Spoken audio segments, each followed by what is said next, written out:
Hey, how's it going out there, guys? Hope all is good. It's been a minute, I know.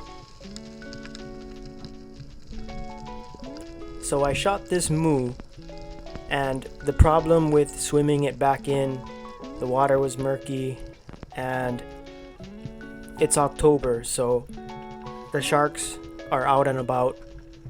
And I happened to turn around as I'm swimming back in, like 20 feet of water, just 50 yards from shore. And I noticed at the corner of my eye this gray shape right next to me. So I quickly turn around and I'm face to face with a 6-foot Galapagos. So I kind of like yell and growl at the same time because I got shook down, and I swing my unloaded gun and poke him super hard, like punched him. And then I quickly loaded one band just in case the shark was to come back around. I was gonna shoot him, but thankfully that was enough deterrence, and the shark left me alone after.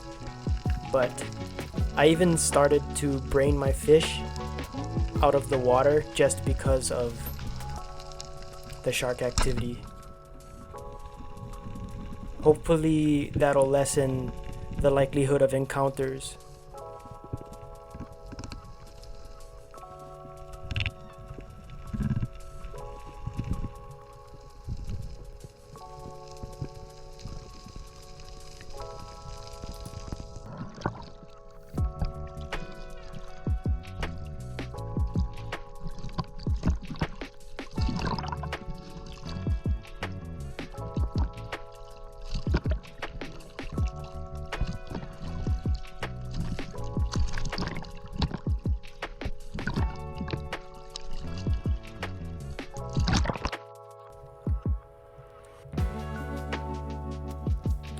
This is about a 5-pound moo, but for the sake of this recipe, I am only going to use a small amount of the fish and just lightly season that with salt before I fry it.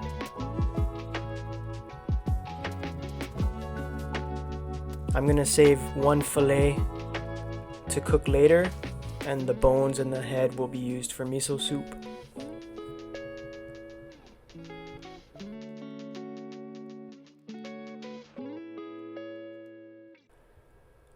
In a large skillet, bring it to medium-high heat, add in a small amount of oil, grapeseed, avocado oil, whatever you got. Fry your fish on each side until they whiten, then add in your shredded carrot, green onion, sliced gobo tempura, and a little minced ginger, and saute for a couple minutes. Then you're going to turn down your heat to medium and add in about 1/3 cup of coconut milk. Adjust it if you need to. A couple tablespoons rice wine vinegar and a few tablespoons of sesame oil. Add in dash of chili oil, crushed chili flakes for a little heat if you want, and add in your creamy peanut butter. For this pan I'm using 1/4 cup, but adjust to your liking. You can always balance with more coconut milk. Give that a toss, and then while that's simmering,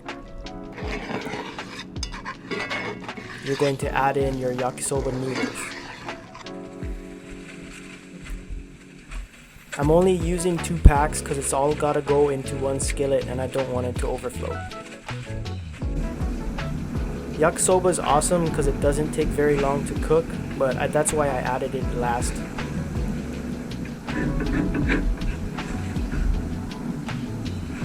You can also throw in some sesame seeds and a handful of unsalted peanuts for texture. Give it a taste, see if it needs some black pepper or salt. I definitely recommend squirting some sriracha, like with any stir fry, but it's your life, your spice. Mix that well and enjoy it with your friends and family. And thanks for tuning in to another Dive and Dine.